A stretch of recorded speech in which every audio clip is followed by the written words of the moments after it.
Paix et miséricorde à vous tous. L'Éternel, notre Dieu, nous convoque. Écoutons sa bonne parole avec joie et reconnaissance ce matin.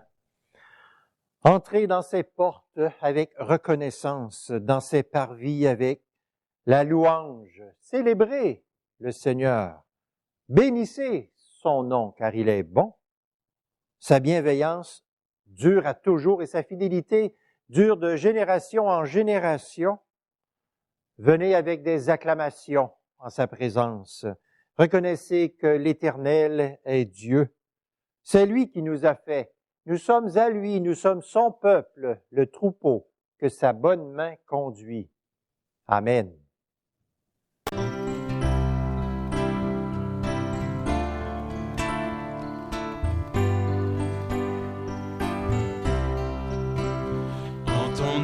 Seigneur, nous sommes là, tous réunis devant toi. En ton nom, Seigneur, nous sommes là, tous réunis devant toi. Honneur au Père, honneur au Fils, honneur à l'Esprit du Dieu Tout-Puissant.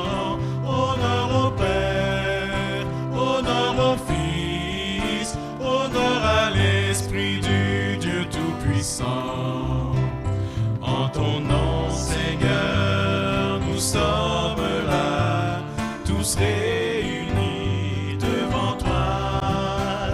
En ton nom, Seigneur, nous sommes là, tous réunis devant toi.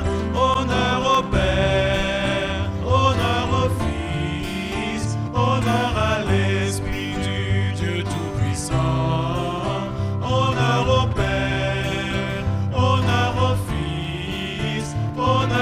L'Esprit du Dieu Tout-Puissant.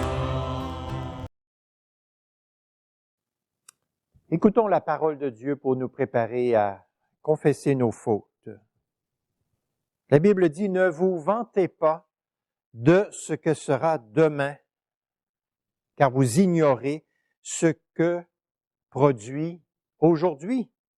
Vous devriez dire, si le Seigneur le veut, nous vivrons et nous ferons ceci ou cela.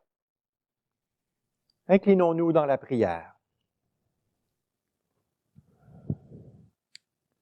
Notre Dieu, notre bon Père, il t'a plu dans ton amour de nous conserver par ta grâce pendant la nuit qui vient de finir et jusqu'au jour qui commence. Et donc, nous prions ensemble que tu nous aides à employer toute cette journée à ton service. Tu nous appelles à nous reposer en toi. Tu nous appelles à fixer nos regards vers toi tout au long de cette journée pour recevoir tes consolations et ton repos. Fais que nous pensions, disions et faisions aujourd'hui toutes choses pour te plaire, pour t'obéir, pour obéir à ta sainte volonté. Fais que toutes nos actions se rapportent à la gloire de ton nom et au salut de notre prochain. De même que pour cette vie terrestre, tu fais luire ton soleil sur nous dans ton amour. Veuille nous éclairer nos intelligences. Nous t'en prions par la clarté de ton esprit afin que nous puissions nous conduire dans la voie de ta justice. À quoi que ce soit que nous nous appliquions, que notre but soit toujours de te servir, de t'honorer, de te rendre gloire, en attendant tout de ta seule bénédiction et en n'entreprenant rien qui ne te soit agréable.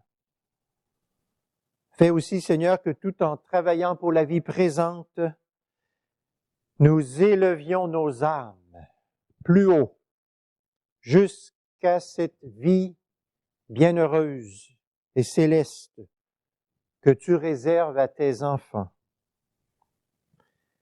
Qu'il te plaise, Seigneur, d'être notre protecteur en tout temps, le protecteur de nos corps, mais aussi de nos âmes, et que tu puisses, dans ton amour, nous fortifier contre toutes les tentations de Satan et nous délivrer de tous les dangers qui nous menacent sans cesse. Et puisque ça ne donne rien de commencer s'il n'y a pas de persévérance, nous te demandons, Seigneur, de nous conduire et de nous diriger, non pas seulement aujourd'hui, mais jusqu'à la fin de notre vie. Augmente continuellement chacun de nous, nous t'en supplions, les dons de ta grâce, afin que nous puissions progresser de jour en jour, jusqu'à ce que nous parvenions à la pleine communion de ton Fils Jésus-Christ, qui est la vraie lumière de nos âmes.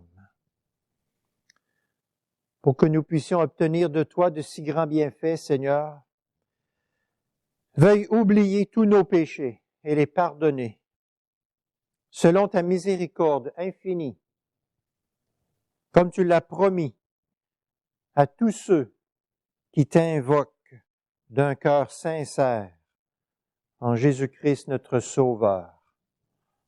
Amen.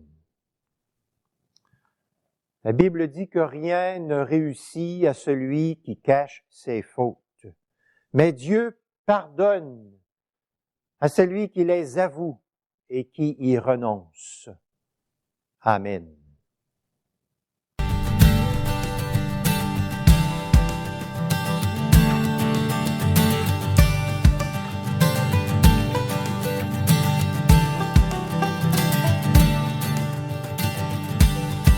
Grâce infinie de notre Dieu, qui un jour m'a sauvé. J'étais perdu, errant de lieu en lieu, lorsqu'il m'a retrouvé.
Avant d'écouter la parole de Dieu qui ce matin est en Hébreux 2, les versets 10 à 18, prions à nouveau.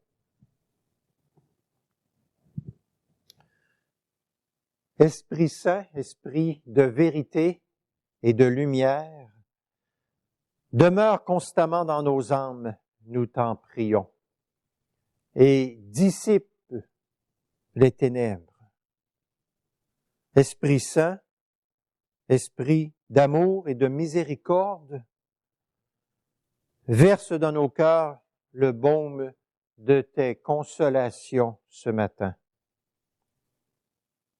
Esprit Saint, Esprit de paix, Esprit de joie, réconforte nos êtres intérieurs qui sont aux prises avec bien des combats. Viens ce matin les imprégner de ta douceur et de ta paix. Alors que nous écouterons maintenant ta parole, cette parole que tu as inspirée, sanctifie-nous, nous t'en prions, par Jésus-Christ. Amen. Écoutons attentivement la parole de Dieu dans l'Épître aux Hébreux au chapitre 2 et au verset 10 à 18.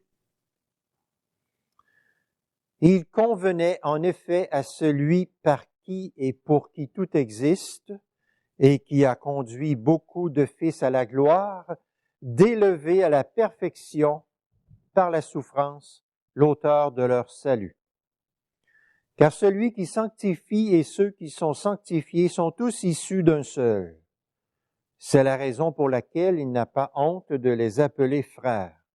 Lorsqu'il dit « J'annoncerai ton nom à mes frères, je te louerai au milieu de l'assemblée. » Et encore « Je placerai ma confiance en lui. » Et encore « Me voici, moi et les enfants que Dieu m'a donnés. » Ainsi donc, puisque les enfants participent au sang et à la chair, lui aussi, d'une manière semblable, y a participé, afin d'écraser par sa mort celui qui détenait le pouvoir de la mort, c'est-à-dire le diable, et de délivrer tous ceux qui, par crainte de la mort, étaient toute leur vie retenus dans l'esclavage. Car ce n'est pas à des anges, assurément, qu'il vient en aide, mais c'est à la descendance d'Abraham qu'il vient en aide. Aussi devait-il devenir en tout semblable à ses frères, afin d'être un souverain sacrificateur miséricordieux et fidèle dans le service de Dieu, pour faire l'expiation des péchés du peuple. Car du fait qu'il a souffert lui-même, quand il fut tenté, il peut secourir ceux qui sont tentés. Amen.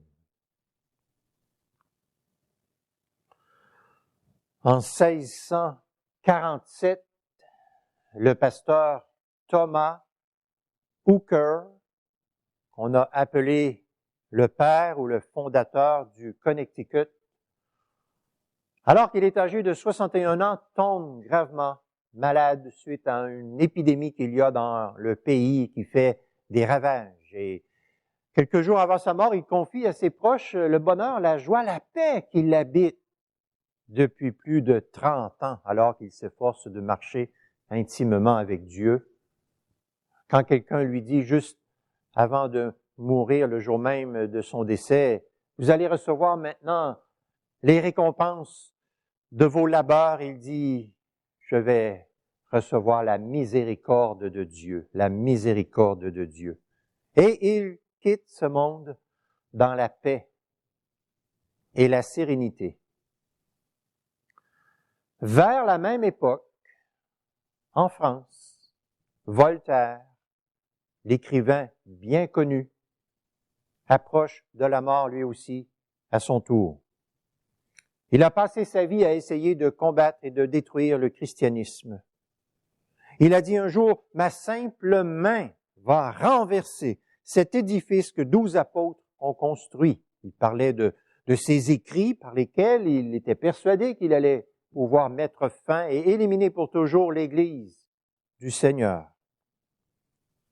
À la veille de mourir, il est tellement épouvantablement terrifié et désespéré que son infirmière va dire après sa mort, « Même si on me donnait tous les trésors de l'univers, je n'accepterai pas de voir mourir un autre athée. » Deux réactions très différentes face à la mort. Deux hommes ont rendez-vous avec la mort, cette mort que le livre de Job appelle le roi des épouvantements. Thomas Hooker est dans la paix et le bonheur. Voltaire est dans la terreur. Il est épouvanté à l'extrême.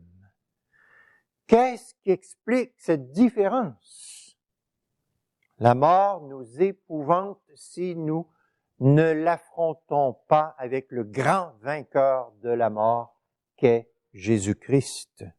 Mais si nous sommes unis au Fils de Dieu par la foi, il n'y a pas de crainte à avoir. Et on peut à ce moment-là parler comme le psalmiste parlait lorsqu'il écrit au psaume 23, « Seigneur, lorsque je marche dans la vallée de l'ombre de la mort, je ne crains aucun mal, car tu es avec moi. Je ne crains aucun mal, car tu es avec moi. » Le texte biblique que nous avons lu il y a quelques instants parle de ceux qui vivent dans la crainte de la mort, qui sont retenus esclaves toute leur vie par la crainte de la mort. Imaginez cette misérable existence d'être toujours affligés, terrorisés, esclaves de la crainte de la mort. Ils ont peur. Pourquoi? Principalement parce que la mort signifie que nous devons nous présenter devant notre Créateur, le grand Dieu, souverain et trois fois saint, et nous avons à lui rendre des comptes. C'est pour ça qu'il y a cette peur qui est là. Mais avant d'aller plus loin, peut-être vous vous dites, mais moi je connais du monde, je connais des personnes qui ne sont pas chrétiennes et qui disent qu'elles n'ont pas peur de la mort. Moi aussi j'en connais. Moi aussi j'en connais des personnes qui aiment se vanter, qui n'ont aucune peur de la mort. Mais on peut se demander si elles sont sincères, si ces personnes-là sont honnêtes. Mais supposons qu'elles sont honnêtes et qu'elles ont la certitude de ne pas avoir aucune crainte de la mort maintenant, elles vont devoir, le jour où il faudra affronter la mort, elles vont devoir changer d'idée. Elles vont avoir une grande surprise. Comme c'est arrivé à Voltaire, n'est-ce pas? Le réveil va être brutal pour eux. Je reconnais que la crainte de la mort ne se manifeste pas en tout le monde avec la même intensité. Je reconnais qu'à force de légèreté, à force de distractions mondaines de toutes sortes, d'oubli de Dieu et de soi-même, il y a des personnes qui parviennent à se soustraire temporairement, dans une certaine mesure, à la crainte de la mort pendant un certain temps. Blaise Pascal a dit, « Les hommes n'ayant pu guérir la mort se sont avisés pour se rendre heureux de n'y point penser. » On peut se divertir, on peut tout faire pour se changer d'idée, oui, mais la mort va arriver quand même, tôt ou tard. Elle rattrape quiconque la fuit. Nous avons tous rendez-vous avec elle. La parole de Dieu qui est devant nous ce matin a une super bonne nouvelle pour nous.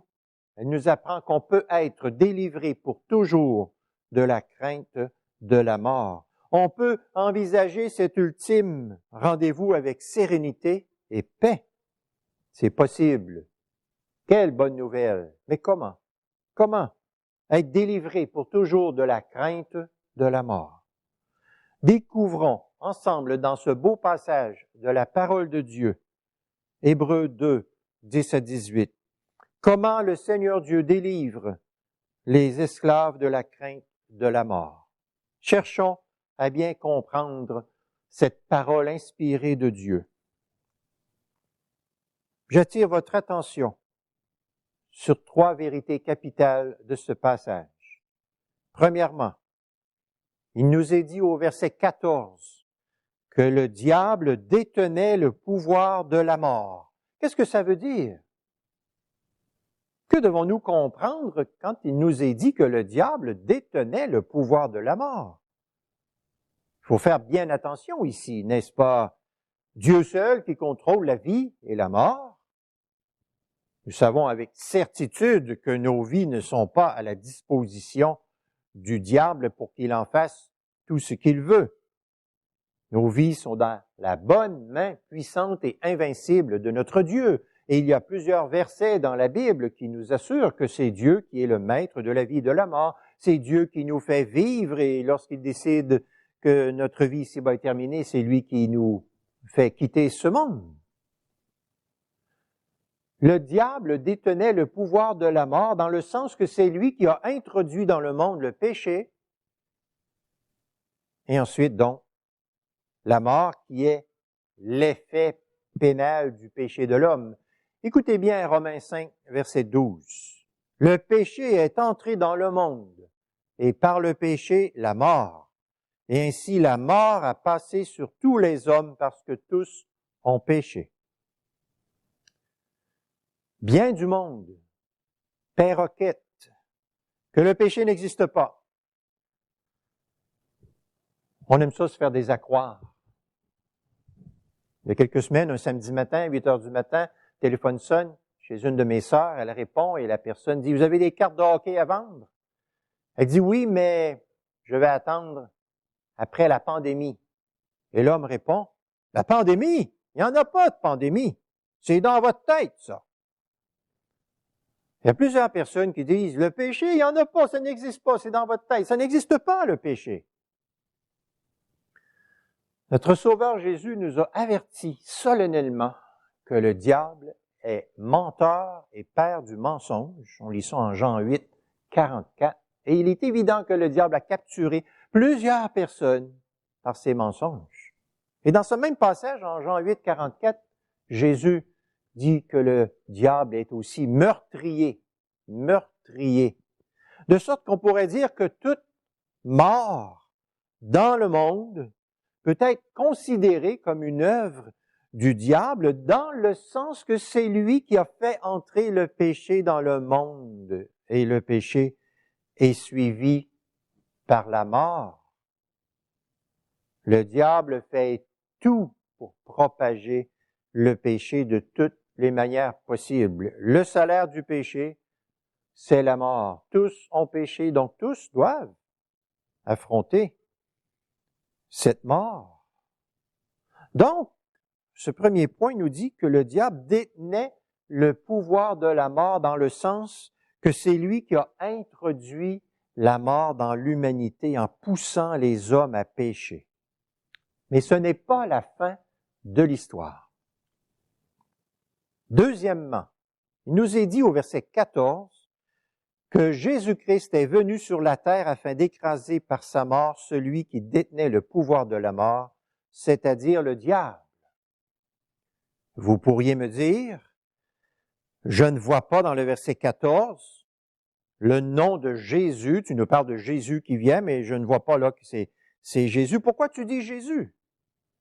C'est le contexte qui nous l'indique. Dans les versets 10 à 18 que nous avons lus, il est question de la souffrance de Jésus. Il est mentionné qu'il est l'auteur de notre salut, que c'est lui qui nous sanctifie, c'est lui par qui et pour qui tout existe. Il nous appelle ses frères, nous sommes les enfants que Dieu lui a donnés. Il a participé au sang et à la chair. Il vient en aide à la descendance d'Abraham, c'est-à-dire aux croyants. Il est souverain sacrificateur, miséricordieux et fidèle dans le service de Dieu pour faire l'expiation des péchés du peuple. Du fait qu'il a souffert lui-même quand il fut tenté, il peut secourir ceux qui sont tentés. Vous voyez, tous ces éléments ne se trouvent que dans le curriculum vitae du Fils de Dieu. Par sa mort, Jésus a écrasé le diable. L'apôtre Jean écrit en 1 Jean 3,8, le Fils de Dieu est apparu afin de détruire les œuvres du diable. Est sous-entendu ici, évidemment, la résurrection de Jésus. On parle que par sa mort, il a écrasé le diable, mais évidemment, nous ne pourrions pas parler de sa victoire si Jésus avait été retenu dans les griffes de la mort, mais ce n'est pas le cas. Il est ressuscité. Si vous avez une arme plus puissante que l'arme de votre ennemi, son arme devient inutile. Si vous avez un char d'assaut et que l'ennemi contre vous a seulement un arc et une flèche, il est vaincu. Il est défait. Il n'est pas de taille.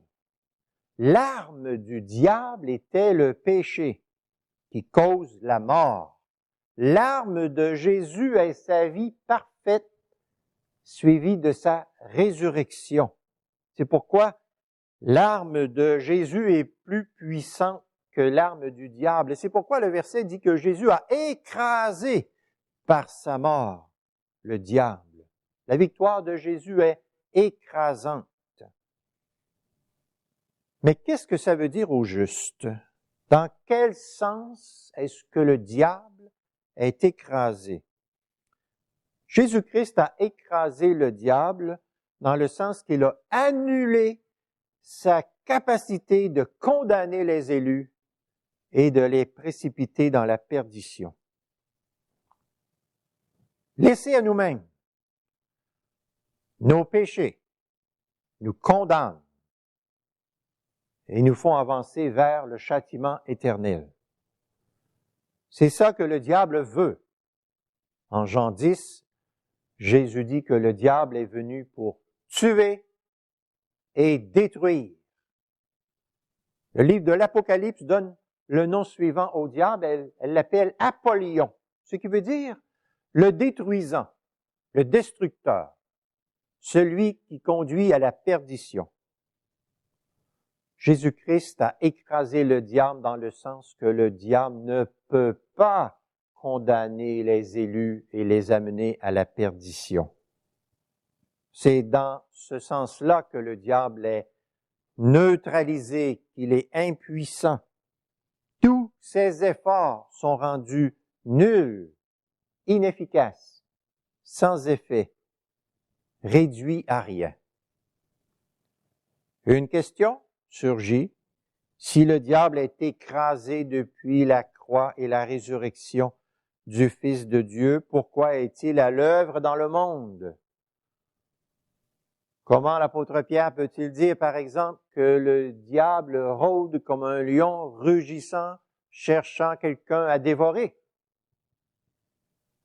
Le diable est encore en vie, il a encore certains efforts qu'il fait pour troubler le peuple de Dieu, mais sa puissance est limitée et elle est temporaire.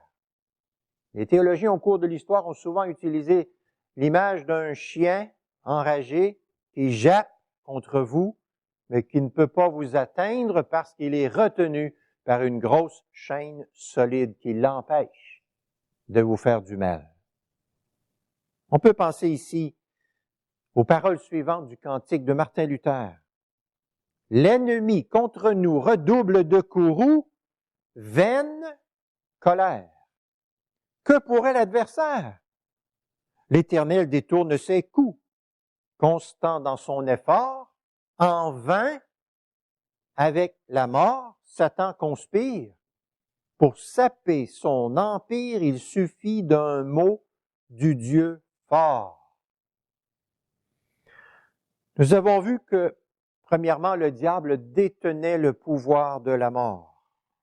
Nous avons vu, deuxièmement, que Jésus-Christ est venu dans le monde afin d'écraser par sa mort celui qui détenait le pouvoir de la mort, c'est-à-dire le diable. Troisièmement, ceux qui sont unis à Jésus-Christ par la foi sont délivrés de la crainte de la mort. Il est question de ceci au verset 15. Délivrés, quel beau mot. délivrés. Nous étions esclaves de la peur, de la mort. C'est fini ça, le Fils de Dieu nous a délivrés de cette peur. Il n'y a personne d'autre que lui qui pouvait opérer cette glorieuse libération. L'apôtre Paul écrit aux chrétiens de Thessalonique, « Jésus nous délivre de la colère à venir. » Jésus nous délivre, nous sommes en paix. À cause de nos péchés, nous étions autrefois en route pour la mort spirituelle, éternelle, douloureuse à l'infini, qui est la séparation d'avec Dieu. Mais le Christ Jésus nous a libérés de ce triste sort que nous méritions. Le diable avait apporté le péché et la mort, Jésus vient ôter le péché. Jean-Baptiste qui dit, « Voici l'agneau de Dieu qui ôte le péché du monde. » Est souligné ici par cette vérité du verset 15, la formidable puissance et l'efficacité irrésistible de la mort du Fils de Dieu en faveur de son peuple croyant. Cette mort, inexorable destin et certitude sinistre qui étend son ombre glacée sur la totalité de la vie de l'homme et qui remplit le monde d'angoisse. Le Fils de Dieu l'a vaincu pour nous. L'œuvre du Fils de Dieu montre à quel point il nous aime, à quel point son amour est incomparable. Grâce à lui, nous sommes désormais pour toujours en dehors de la tyrannie du diable. Nous ne sommes plus sous la condamnation, nous ne sommes plus sous la malédiction, c'est fini. Et pour nous, ça, c'est la consolation des consolations qui met dans nos cœurs beaucoup de bonheur et un grand désir de vivre dans la gratitude envers notre Sauveur qui nous a obtenu une telle délivrance. Merveille de la sagesse de Dieu, merveille de la puissance de Dieu, merveille de l'amour de Dieu pour les pécheurs que nous sommes. La victoire de Jésus-Christ ne nous a pas délivrés de la mort d'une façon absolue et à tout point de vue, dans le sens que nous aurons à mourir physiquement à un moment donné ou l'autre si le Seigneur Jésus ne revient pas avant. Mais Jésus a enlevé pour le peuple de Dieu tout ce qui était épouvantable dans la mort. Pour les chrétiens, la mort physique, comme dit le catéchisme de Heidelberg, n'est plus un paiement pour le péché, mais c'est une entrée dans la vie. Une entrée dans la vie. Nous avons placé nos vies entières entre les bonnes et sûres mains du grand vainqueur de la mort. Bien qu'il nous faudra passer à un moment donné par la mort physique, nous sommes en paix et en sûreté à cause de notre bon berger qui prend soin de nous. Si quelqu'un ne peut pas apaiser son cœur par ses certitudes, eh bien qu'il demande sans relâche à Dieu de faire augmenter sa foi pour qu'il adhère entièrement par la foi aux promesses du grand vainqueur, du grand conquérant de la mort.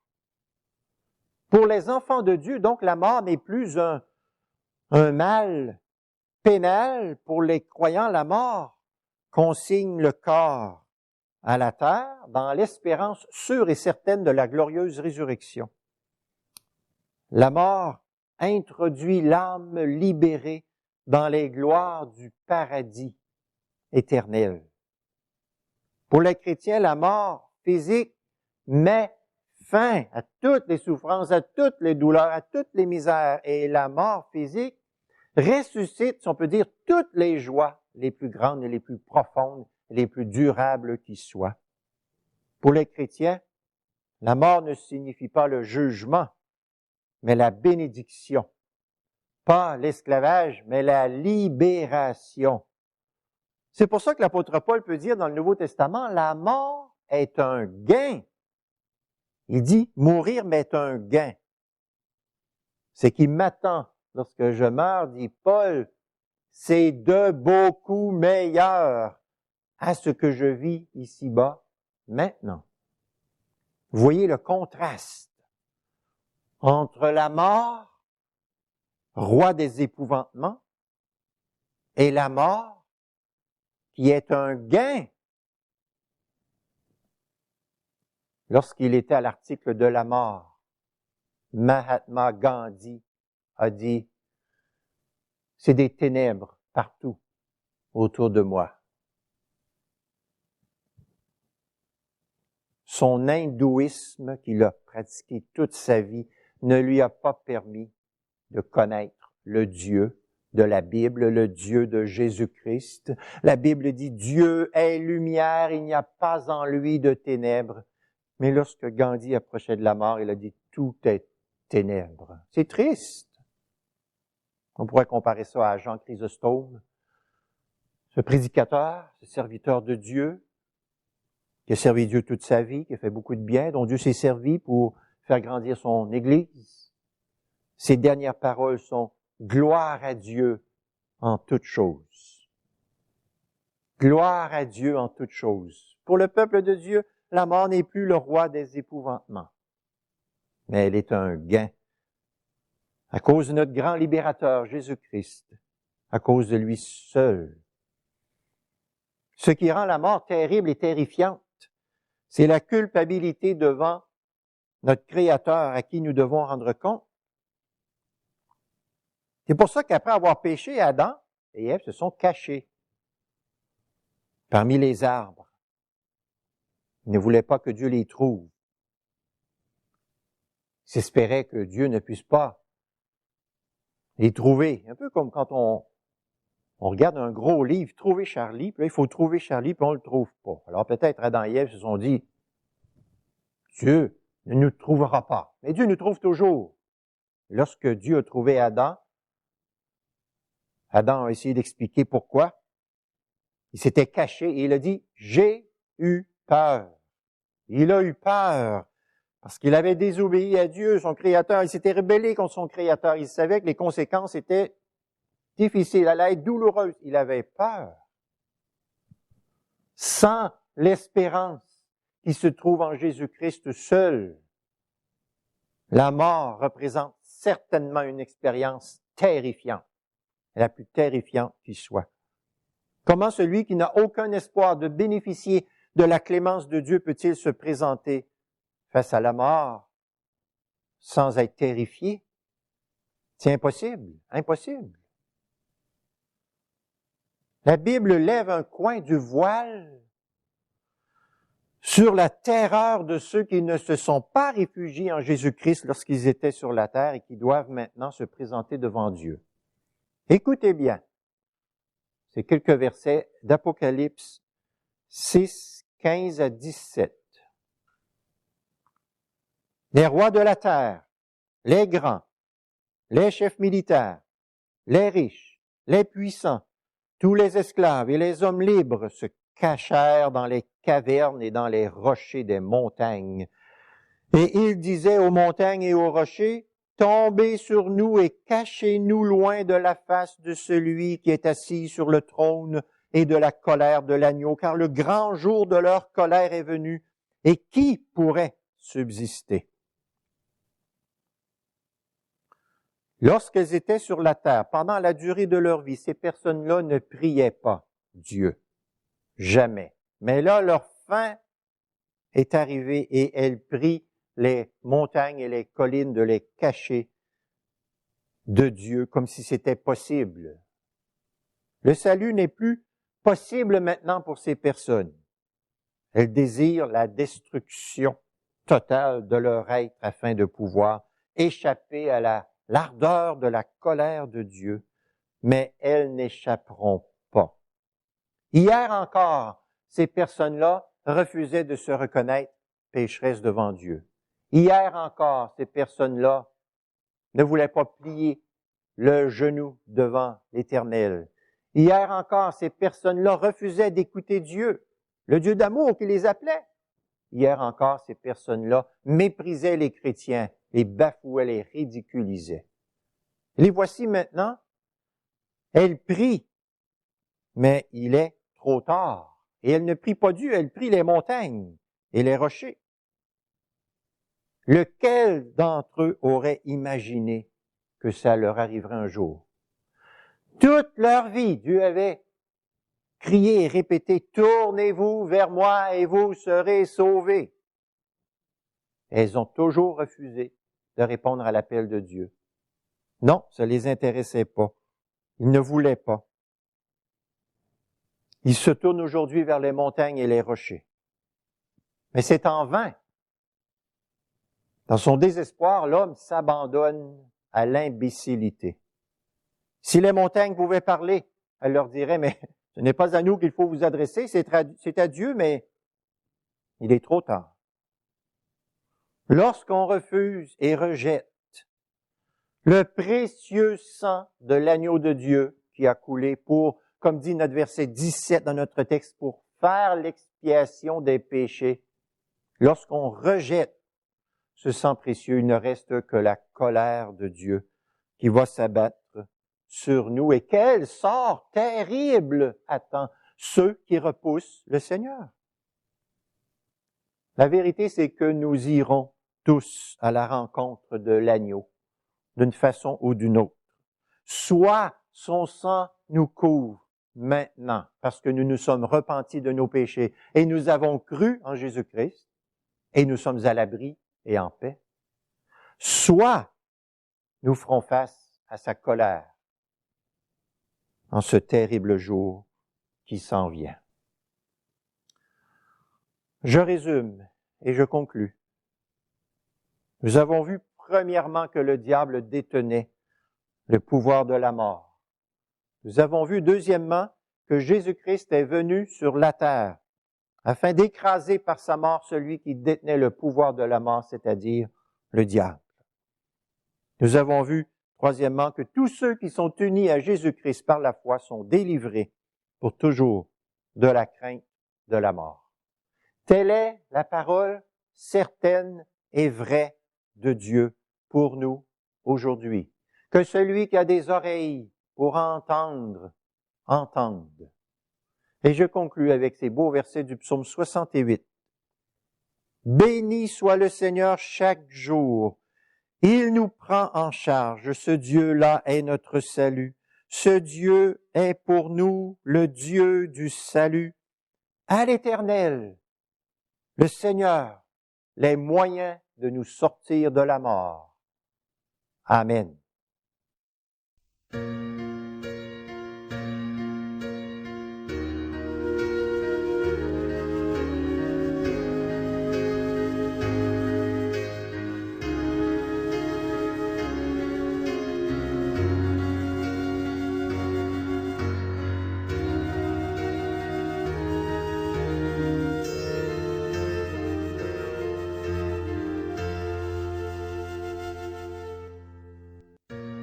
Mon Seigneur.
Je vous invite à vous unir à moi dans la prière. Prions.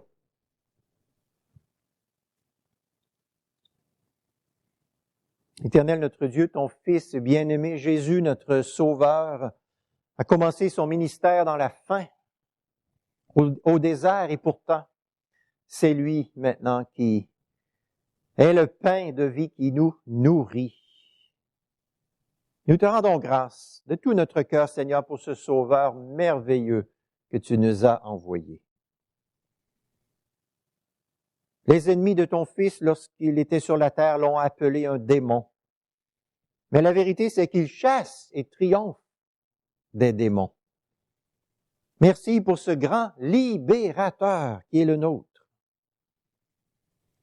Ton Fils a terminé son ministère dans la soif, sur la croix. Et il est l'eau de la vie qui désaltère nos âmes.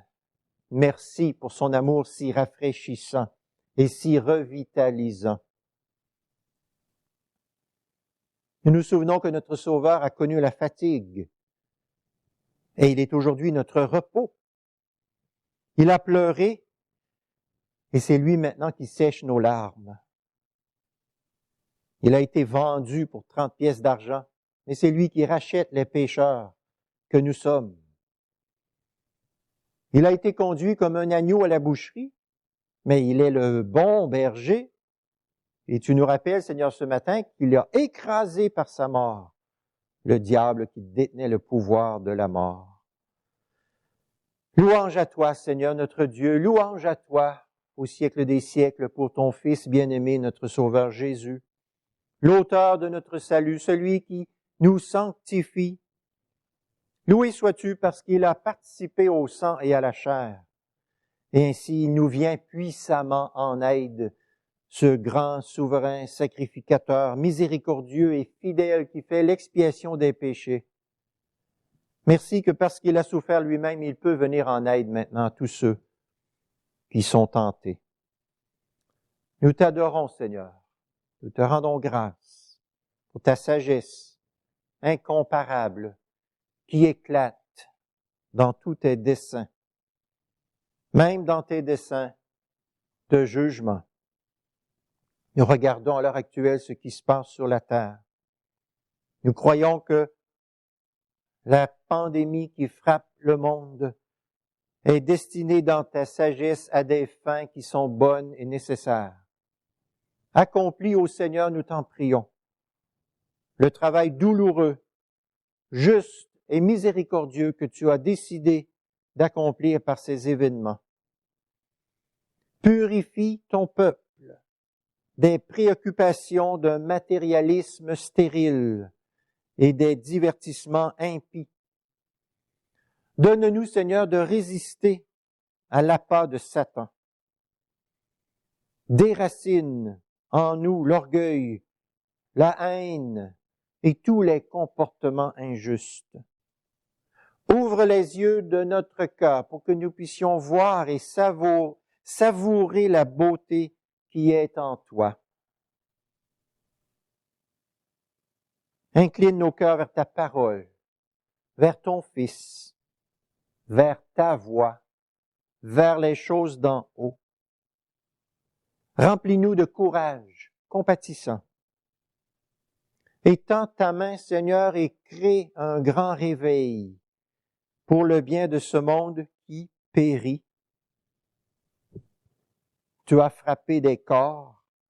Frappe maintenant des âmes endormies, Seigneur, pour les réveiller, pour les sortir des ténèbres de l'orgueil et de l'incrédulité. Dans ta grande miséricorde, amène les cœurs et les vies de millions de personnes à se réaligner sur la valeur infinie de Jésus-Christ. Nous t'en prions en son nom. Amen.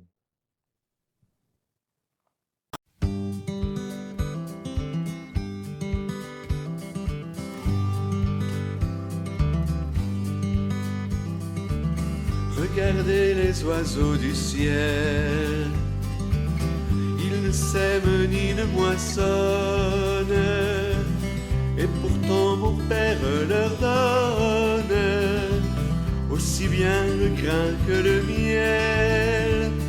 Cherchez d'abord le royaume et la justice de Dieu. Cherchez d'abord le royaume, le reste vous sera donné.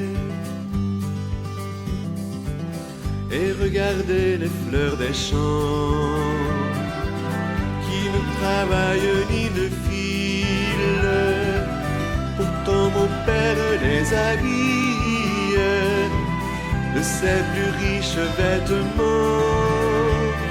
Cherchez d'abord le royaume et la justice de Dieu. Cherchez d'abord le royaume, le reste vous sera donné.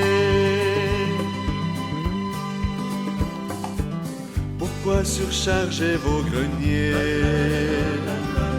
de trésors vides et futiles, en espérant qu'ils soient utiles, alors qu'ils vont bientôt rouiller? Cherchez d'abord le royaume et la justice de Dieu. Cherchez d'abord le royaume, le reste vous sera donné. Pourquoi craignez-vous pour demain, quand demain prend soin de lui-même? À chaque jour suffit sa peine, et Dieu vous porte dans sa main. Cherchez d'abord le royaume et la justice de Dieu. Cherchez d'abord le royaume, le reste vous sera donné. Cherchez d'abord le royaume et la justice de Dieu. Cherchez d'abord le royaume, le reste vous sera donné.